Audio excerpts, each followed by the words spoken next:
Um, Thank you all so much for being here. We have Mandy Kern from the Kansas Wetlands Education Center. I was trying to think through the acronym. Yes. At Cheyenne Bottom. It's a part of Fort Hays State, actually, even though it's a ways away. Even though we're about an hour south, but yes. So we are owned and operated by Fort Hays State University. Yeah, and so Mandy is someone that I got to know through KC, the Kansas Environmental Education Group. I think it's another great example of finding groups to be a part of, and especially groups that are a little bit more diverse, because that's where you get outside ideas. Like everyone, her job looks completely different this year than every other year ever. And so they have a few really cool things going on that she's here to share from some of their programs. As you're thinking or wishing you had time to think about your project-based lessons, this is a great chance to get some outside perspective as you're trying to figure things out, because I know a lot of times the way those go is you have this idea of like, well, I want to blank and I can't figure out quite how to make that work. And Mandy, I think this year had one of the biggest, I've want to blank and figuring out a way around it in a really cool way that I hope she'll share. So anyway, thank you so much for being here, Mandy. Yes, well, thank you for having me. And so like Dr. Clay said, I am the program specialist at the Kansas Wetlands Education Center. And we'll talk a little bit more about that. But before I was there, I was a high school educator for 10 years. So I taught high school science and agricultural education. I've been in 2 different public school settings. At one of them, I was also a K through 12 STEM educator. So I did all of the STEM programming for, it was a small school district where they had four schools altogether, 2 elementary schools, 2 middle school, high schools. And so I did all of the STEM programs K through 12 with that. And so I've been in the classroom, and I'm assuming most of you are currently teachers and are kind of working on that. And so as you're developing your place-based lesson plans, hopefully I can kind of give you some ideas of resources you can use. And I apologize, I can hear my children in the background, so you probably can hear my children as well. We live in a very small farmhouse, so there's nowhere to go where they can't be heard. But let me see, I'm gonna share my screen here.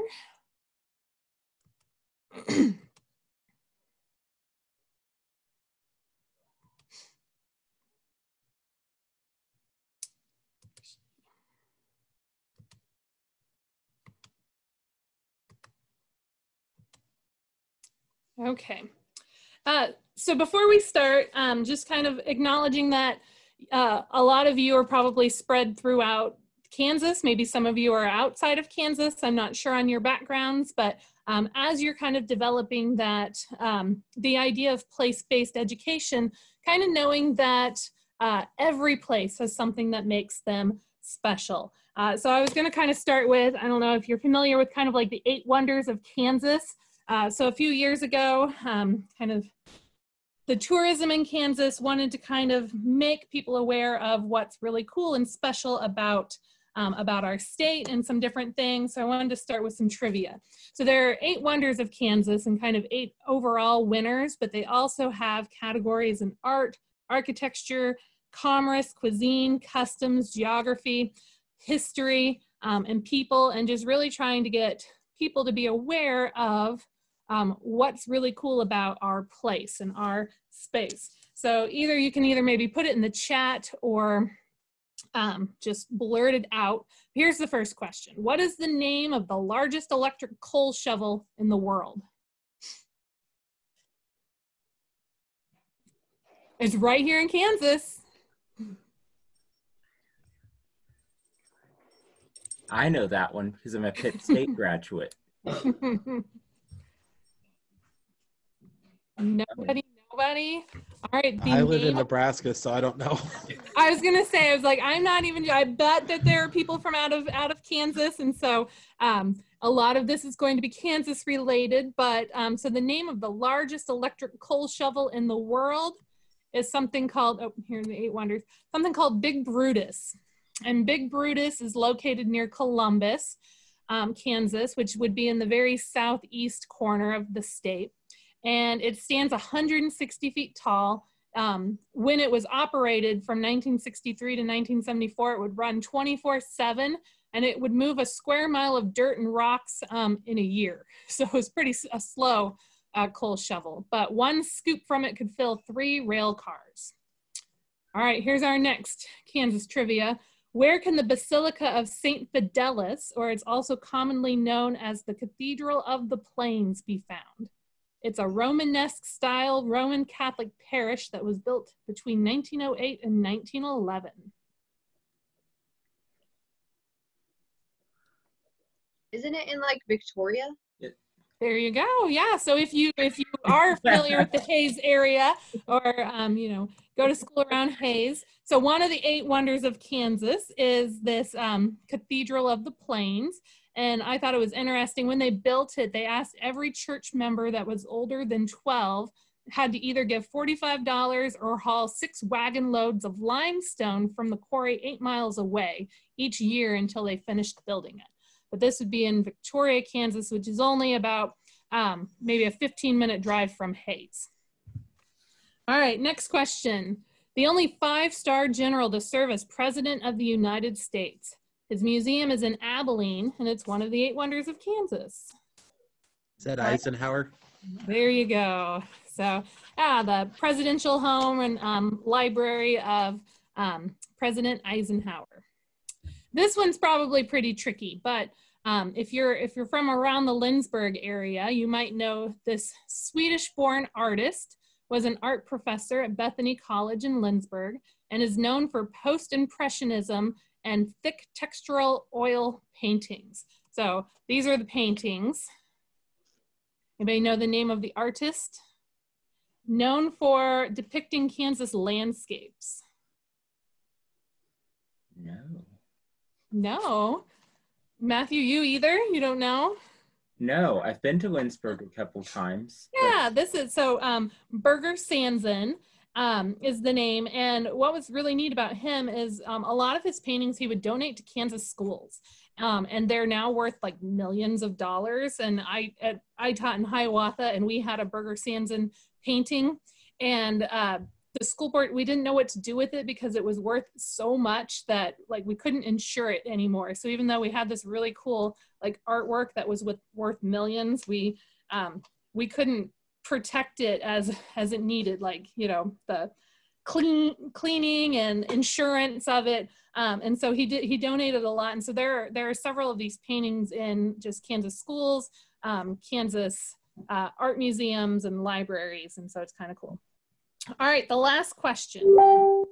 This 41,000-acre freshwater marsh is the largest wetland complex in the interior of the United States.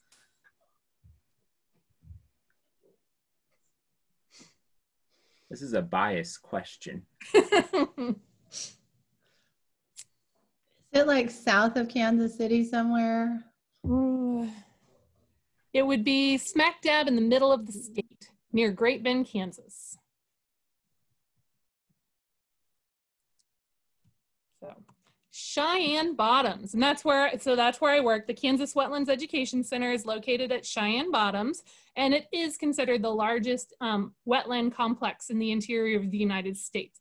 So I think that it's really cool that it's right here in the middle of landlocked Kansas, and we want to make sure that especially the students who live in central Kansas and in Barton and Stafford counties are aware of the natural resource in our area. And so that's why kind of that place-based education is really important. It's just making students aware of what's really special about their communities. So as you kind of look at your community and your area or even your state, what makes it special and what should the students kind of know and understand about it so that they'll want to take care of it for future generations. So this next part, I talked with Dr. Clay's class earlier, his undergraduate science methods class earlier in the semester. And so I created a video for about place-based education. So we're just gonna watch a short snippet of it because I figured it did a pretty decent job, I thought, of kind of telling a little bit about the theories and methods behind it. So we'll just watch that real quick. To lean on the foundations of environmental education is another educational tool known as place-based education. PBE uses the cross-curricular approach of EE, but ties it to the power of a place. It deeply immerses students into experiencing the world and applies what is being taught into a meaningful and tangible example of what is happening in their own backyards. Research has shown that place-based education fosters students' connections to place and creates vibrant partnerships between schools and community. It boosts students' achievement and improves environmental, social, and economic vitality.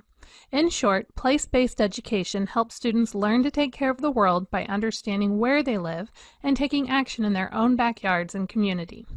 Place-based education immerses students in local heritage, cultures, landscapes, opportunities, and experiences, using these as a foundation for the study of language arts, mathematics, social studies, science, and other subjects across the curriculum. PBE emphasizes learning through participation in service projects for the local school and/or community. The goal is to start with what the students know. What makes their community special? What aspects of the place they are from are unique? And take that knowledge from self to classroom to school to community, to region, until a connection is made with their environment to a global link. Work should be made to take learning from teacher-centered to learner-centered models. Teton Science Schools created 6 place-based education design principles. While the learner starts with local context, the goal is to guide the student to understanding global challenges, opportunities, and connections. As the curriculum is learner-centered, learning is personally relevant to students. Inquiry-based content should be central. Learning is grounded in observing, asking relevant questions, making predictions, and collecting data to understand the content with real-world applications. Just as Laura talked about with environmental education, the content should really help students learn how to think, not what to think. Learning is interdisciplinary. Use the same concepts to teach math, to teach language arts, to teach art, while also teaching science. With PBE, the community becomes the classroom. That means education can take place on-site, in the schoolyard, maybe in the local environment, but that also can mean bringing in local experts to the classroom to share their stories. PBE provides a systematic approach for students to make meaningful impact in communities through the curriculum. Many models place a large emphasis on service opportunities throughout the unit. No matter where you teach, there will be something about your community that makes it special. Hopefully for the teachers and students in the Barton and Stafford counties and surrounding communities, they realize how important the wetland ecosystem is to our area. Cheyenne Bottoms is a 41,000-acre freshwater marsh complex and considered the largest wetland system in the interior of the United States. If our community doesn't see its value to migrating birds or the recreational hunting opportunities, and understand the fact that water will leave a wetland cleaner and healthier than it entered, what stops them from draining it and turning it into a farmland or a shopping center? My own kids have some of the most prominent remaining ruts of the Santa Fe Trail in their backyard. They will talk your ear off about their trail, their great-grandpa, and an Indian massacre that happened near our pond. The Santa Fe Trail will celebrate its 200th anniversary next year and stretches throughout Kansas, an excellent opportunity to discuss place, history, and heritage. You could not make learning more relevant to my kids by including either the Santa Fe Trail or Cheyenne Bottoms in your life.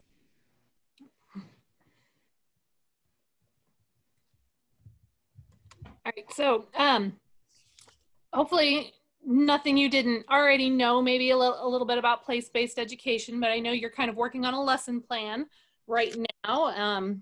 And so I have just a couple resources I wanted to share of some things that I think other people are doing, and then we'll kind of get to what the Wetlands Education Center is doing. So I taught in Olpe, Kansas, which is kind of near Emporia. So we were smack dab in the Flint Hills, and I think the Flint Hills does an excellent job of kind of sharing their story.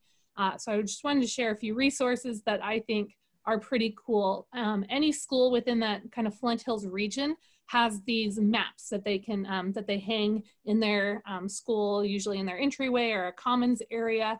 They were provided for free from an organization, again, that just wanted to share that about their place and really help students understand why this place is so special. And so the Flint Hills does a really good job of kind of sharing these resources. And the Flint Hills Discovery Center in Manhattan has a lot of excellent free resources for teachers.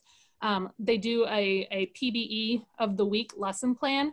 And so you can access through their website these educational maps or free resources or even entire lesson plans that have been developed. So I would definitely encourage you to check that out, especially if you are anywhere near the Flint Hills region or just want to kind of explore grassland systems. Just another resource, because PBE doesn't necessarily have to be science or kind of that outdoor place. It can really deal a lot with history and just the past. Even food in Kansas makes it place-based. And so the Kansas Historical Society has, again, free lesson plans for teachers, traveling resource trunks that you can check out. So hopefully I just, teachers, they don't need to reinvent the wheel. There are a lot of people who want to help, a lot of resources that are out there to kind of help develop some of these curriculums and lessons and just provide resources that can make learning come alive. Smoky Hills PBS, and I'm sure other PBS stations in the area often have their videos online, and PBS has a section called Traveling Kansas and really kind of opens it, shows just different gyms in Kansas that you might not be aware of, different places that students should go and see and check out. So those are, again, some free resources. National Park Service. I'm a big national park geek and really like getting out into just wild areas and natural areas. We don't have a lot of dedicated national parks in Kansas. We have some more just national kind of, we have refuge areas, and then we have national kind of historical sites. But the National Park Service has a lot of lessons for those places also. And so even though we don't have a lot of national park spaces in Kansas, the state parks do a really good job of sharing their story also. And that might be something that your students might be familiar with or aware of. And so kind of checking out educational resources from kansasoutdoors.com, taking a look at them. They also have videos online that could be shared, especially as you're doing a lot probably virtually. The video mentioned the Santa Fe Trail 200th anniversary coming up.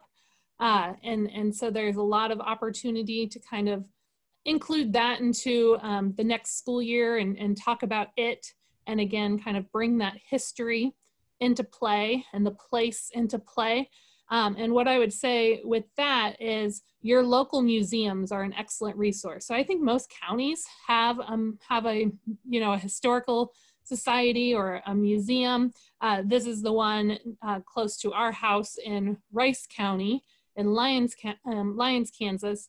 And so they're, again, kind of like the Wetlands Ed Center. We'd love to work with teachers, with students, especially right now when we're not able, normally in my job, I get to go and visit schools or have field trip opportunities. And so right now, like anybody who would want to hear me talk, I'd love to talk to them. So reaching out to your local museums is also just an excellent resource. So here in a minute, I'm going to share just a couple of things we've created at the Kansas Wetlands Education Center. I thought I'd take a minute just to pause, see if you had any questions, or if you wanted to discuss anything that you're currently working on or had questions about with your lesson that you're in the midst of. Something I'll throw in really quick, national parks, even ones that usually charge for entry, and state parks waive fees for school groups. For national parks, you have to email ahead. In state parks, it kind of depends. You can show up the day of, they're kind of grumpy if you do, but you still get a fee waiver. So if it's one of those things where you're like, well, I'd like to take students to whatever, all it takes is fuel, you know, or bus driver, you know, whatever transportation. They do waive the fees on those, which they aren't always great about advertising. Or especially if any of you teach the 4th grade level, Yeah. they have that Every Kid in the Park program. And so 4th graders can get into the national park for free for an entire year, not just them, but their entire family. And my most recent 4th grader that went through, we did that, and they make a big deal of making it, nope, your 4th grader got you in for free. Like, I was holding the card and they're like, no, the 4th grader has to hold the card. It's like, they're the special ones who get to experience this park, and you're going along for the ride with them. And so, you know, elementary school teachers definitely share that resource with, you know, your 4th grade teachers, because that's an incredible deal to get to go to any park for an entire year, and really just kind of to see things and see what makes, you know, your place in your area really unique and interesting. So since none of you knew about Cheyenne Bottoms, I want to take this opportunity to kind of share the place that I think is special. And in this time of COVID, like I said, something, and I don't know where you're located, but we normally work with, we're free admission to the Kansas Wetlands Education Center. So we've got a nature center on the edge of Cheyenne Bottoms. Admission's always free, but we also work, all of our programs are free. Normally, I'm able to travel within 70 miles of the Great Bend area, and so I can go into schools. So I am the 7th through college age educator, and typically work with the secondary education students, and we have another educator that typically deals with the elementary age students, but we'll both kind of work with anybody and work in that way. But we also offer free field trips. So if you're close to the Barton County area, we do free field trip opportunities. Right now we'll Zoom anywhere, and I think that's something we'll continue to do even after COVID, because it's opened up a lot of avenues to people we maybe wouldn't be able to reach. But then one of the things we've created is this virtual tour.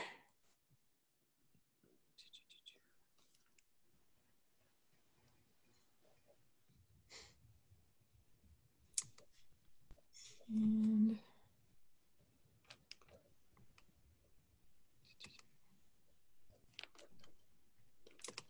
so our tour, you can get to from our website, which is wetlandscenter.fhsu.edu.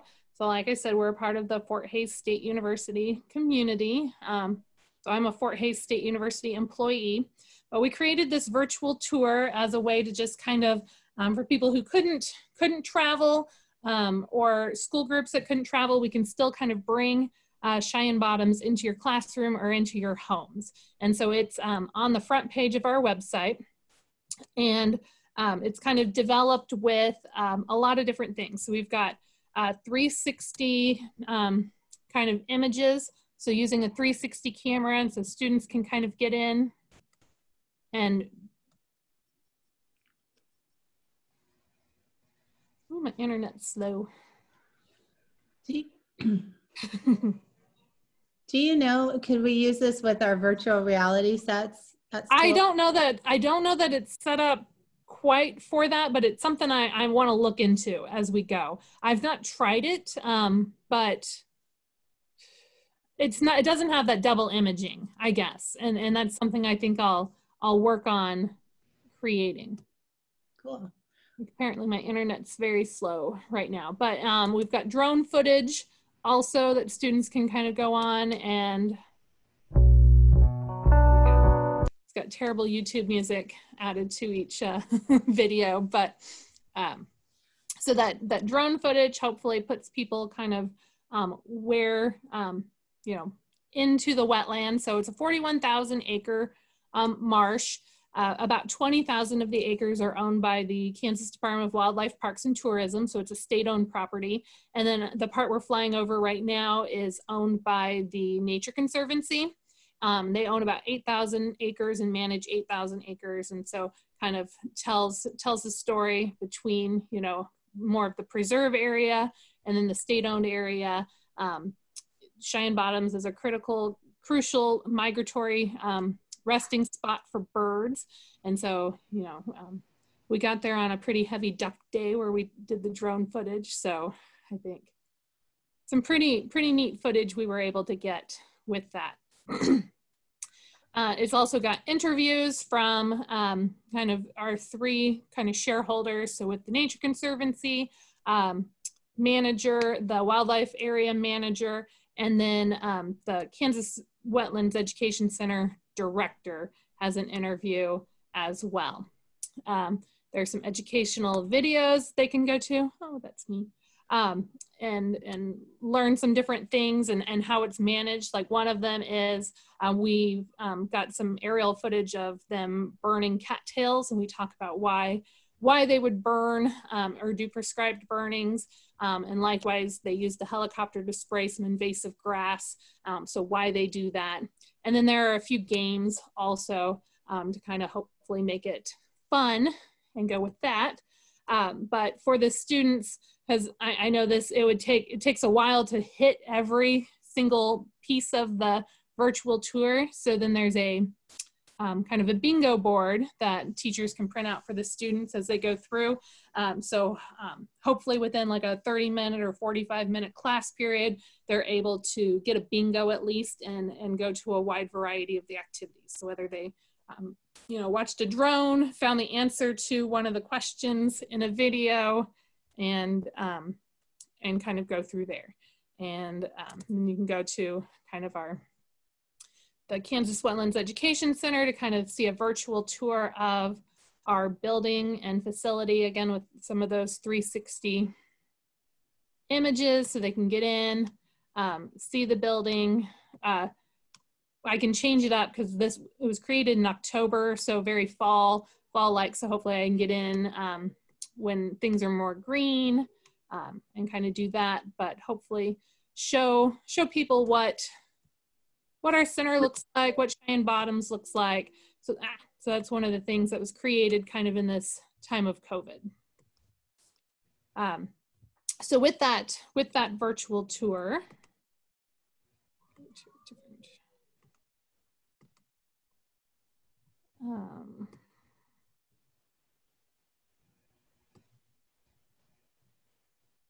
I am looking for, nope.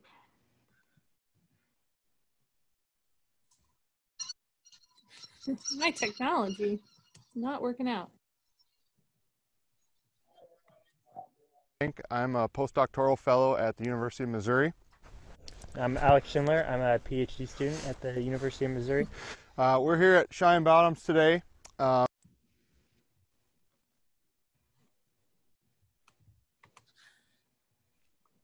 Anyways, I'm looking for teachers who would do that virtual tour with their students in their classroom, and then we're part of kind of this nationwide research project that is looking at how to make virtual programs better in the future in environmental education. And I think some of you maybe teach younger levels. The research committee only wants people 5th grade and over, but if that's you or you know somebody who kind of fits that bill to do that virtual tour with your class. And then like I said, we're also offering other Zoom programs at the center. See if I can get back to this again. One of the other things we've created during COVID is we've got just several online programs that both the elementary educator and myself as a secondary educator have created, so that there are some things for the younger audience as well. So we've got just several environmental education lessons on our website, videos that could be used especially for virtual lessons. So lots of different things, kind of just again telling the story about our place. We've got animal features. So we've got about 30 animals at our center that we use for as ambassador animals and for educational programs. They're all native to Cheyenne Bottoms, and so native to the Barton County area. So we talk about the different animals.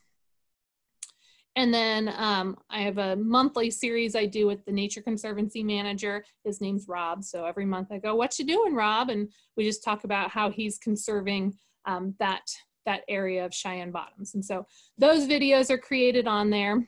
And then hopefully when things get back to normal and we can do just regular school programs and they don't necessarily need to be virtual, you can go on here and take a look at what our K-6 program offerings are, as well as what we offer for middle school and high school programs. And again, like I said, those are all offered for free. So we'd love to work with you, love to work with other teachers that you know, and kind of go from there. So hope you check out our virtual tour. It was a lot of fun to kind of put together with that. Did I cover everything you were hoping I would cover? Yeah, something I'll say about that virtual tour is kind of the like, even pre-COVID, the like sort of golden snitch type thing of, especially like environmental science education, was like everyone knew the best thing was you take kids out really cool places, and they're like, yeah, but you can't do that all the time, or maybe some people can't do that ever. And I think you know, your virtual tour in particular, and there's starting to be a few other things like that, there's so many different options that you can get an aspect of exploration, you know, where they can like pick spots to look. They can you know, in a 4-minute drone footage, there's a lot of like pausing and moving around where they can be like, wait, what was that was moving? You know, so they can actually like observe and take notes. So you can get a lot of the same practices that we would want them to do if, you know, if you got to take them out to the mountains on a week-long trip. You can get a lot of the same practices. You know, like, no, they aren't going to get rained on or something. I mean, you have to like come up with another way to simulate that, but you still get a lot of those practices in a way that I think is really meaningful and gets them asking real questions instead of just like, I'm trying to get to the answer. When it's like, here's a whole bunch of things. You're asking questions and then looking for little pieces of evidence to support the explanation you're coming up to. So that's I think one of the big points in science in particular is getting away from you're trying to find the answer to you're trying to support your answer. Well, and yeah, so a point to go with that. So again, one of the biggest struggles I had as a teacher, and I taught chemistry, earth science, biology. So, you know, the hard stuff, and kids didn't want to always, like, they want to be told what the answer is. They don't always want to struggle to find the answer. And I think that's a lot of what a good science education should be, is that struggle and letting students, environmental education, kind of the concept behind that is you're teaching students how to think, not what to think. And so really having them kind of figure out the answers. And my son's class just did the virtual tour during their library time. Their librarian had them go through it, and I was kind of asking how it went, and they had that bingo board, and the librarian said a lot of students were just like, so like, can we Google the answers? Like they were just still confused. Like, how do I answer? Like, one of the questions is like, why do we spray, you know, or like, why was the helicopter spraying those Phragmites or something? So like, why was that happening? And they're like, so do we like Google it? And she's like, no, you have to discover that answer. And so I think that's just something that you need to get that early. You need to get that figured out, because especially by the time I got them in high school, they're like, just tell me the answer. Just what am I supposed to write down? What do you want me to write down? I'm like, I want you to I want you to work through it, figure it out, and and do that struggle. And so hopefully if we can start them early on, even at the preschool level, as to kind of how to think and not just what am I supposed to write down, they'll get there. And so another point along those lines is, one, approaching it that way takes a lot of weight off of yourself as far as what you have to know background content wise. Because you're saying, okay, you need to convince me that this is the answer. So if you're just like, I don't know anything about this, that's fine. It's their job to help find enough evidence to convince you of it, you know? And so where your role as a teacher is maybe helping them find information, think about it differently, point out resources.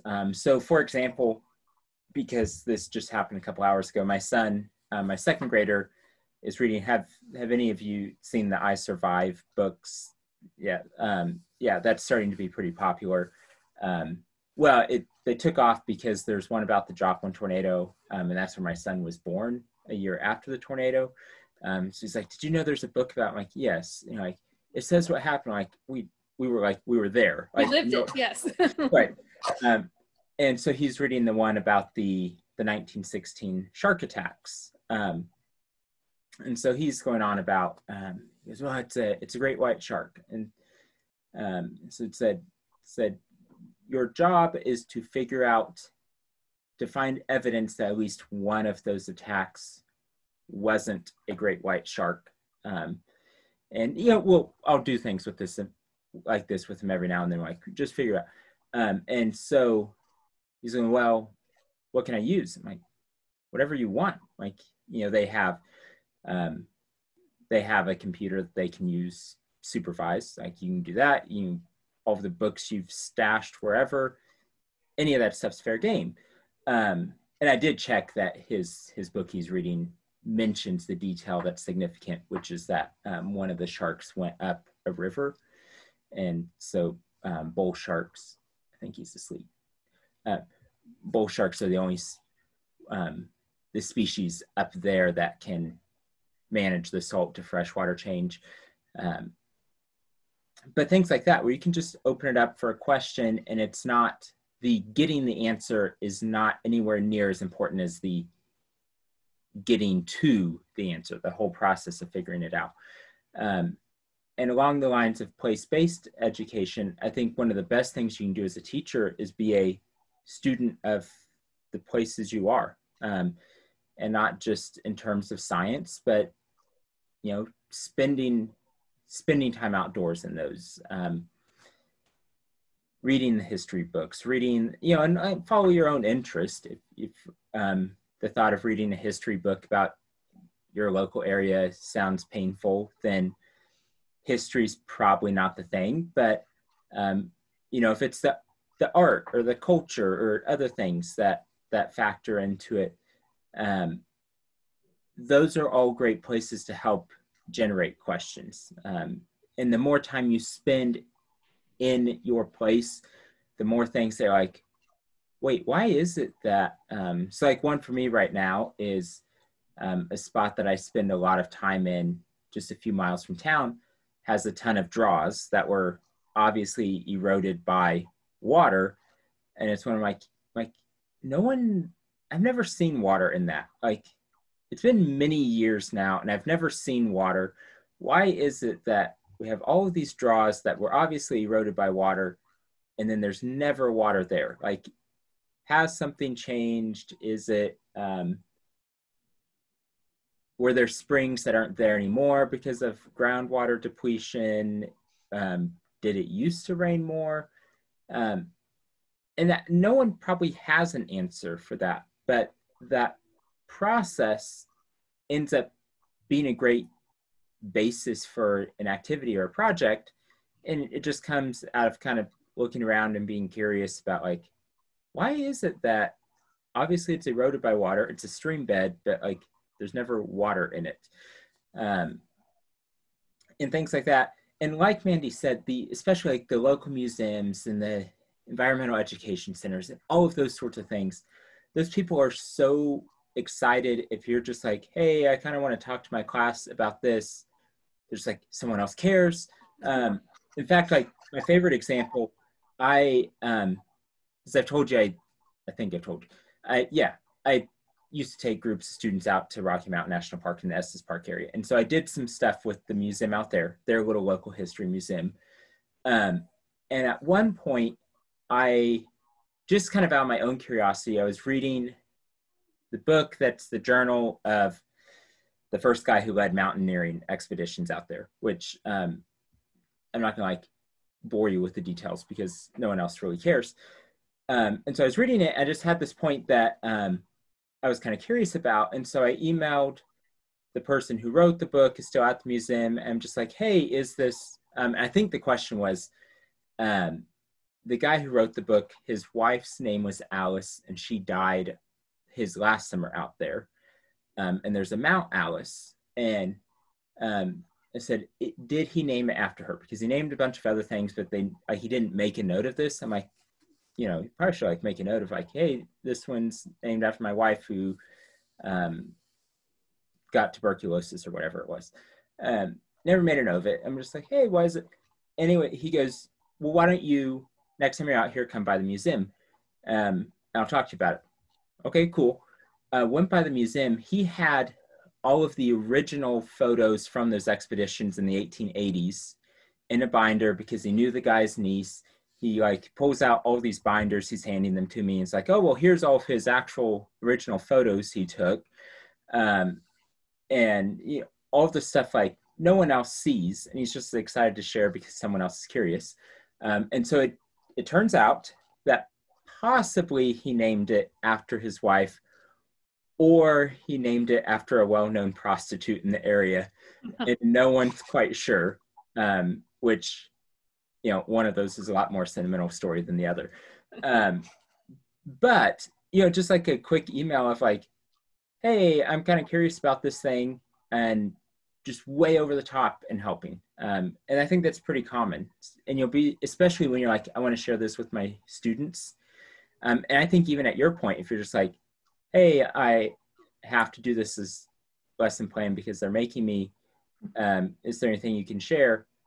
I think you would get the same response. And, you know, the worst case is you just never get a response. Like no one's ever been like, no, you idiot, I'm not going to help kids learn about this place at work. Like they just don't. I don't know, Mandy, do you sometimes? When I taught that, I felt like, I'm not sure why they're paying me, because I would have so many guest speakers and just other experts come in. So if I taught agriculture in an animal science class, why wouldn't I bring in a local veterinarian? Why wouldn't I bring in the feedlot manager?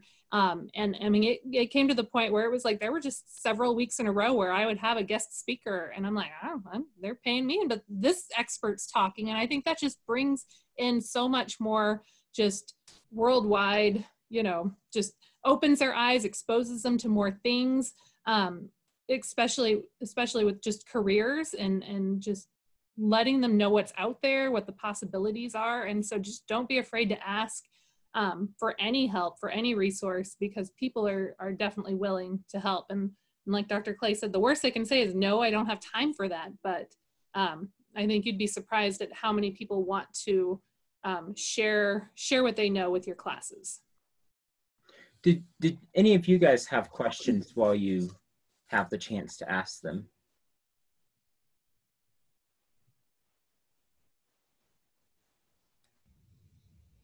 You had your shot. Yeah, that's one, as you're working your way through your lesson plans, my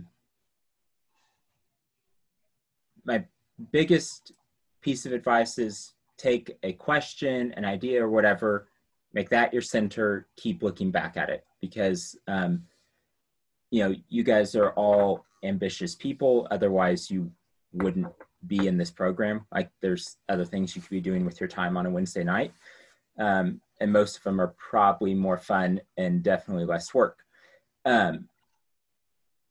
So since you're ambitious people, you'll get like started and be like, oh, and I could add, and I could add, and I could, and that's not always a good thing. So if you have this like, okay, this was the question, this was the center point, keep looking back to that. And so when you're like, oh, I could add, if it doesn't contribute to that goal, then what I do is I usually have like a Google Doc of ideas for other times sort of things. I do that all the time. I do that in ideas for lessons. I do it if I'm writing an article and I'll be like, and I should make this point. I'm like, wait, no, that doesn't fit here. And so you just like copy and paste it, and it'll show up at some point. So keep that, like this is the focus, keep going back to the focus. But then from that, I think being as open-minded as you can about what resources you could use. Start from like, well, my dream would be I would load them up and we would take a 2-week road trip. Like, okay, well, that's probably not practical. It sounds a little bit like kidnapping. What could I do? Like how close can I get to that? So, start from like a really ambitious, what would I really want to do if I had everything in the world? And then, just kind of work your way back to like, okay, well, this is as much as I can do. As you're going through that, please do not hesitate to ask questions, because a lot of times, especially little particular things about, well, how am I going to blank? Someone's figured it out along the way. And the difference is just kind of like differences in background or whatever. And so don't hesitate to ask on things like that, because you might spend 10 hours trying to come up with what you can have them look at the pond you're going to take them to.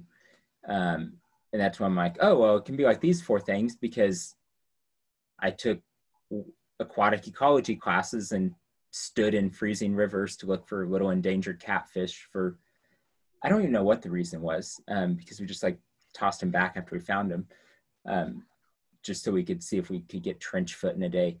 But stuff like that, they're like, oh yeah, it's easy because you have a particular experience. So, as you get stuck, don't hesitate to reach out.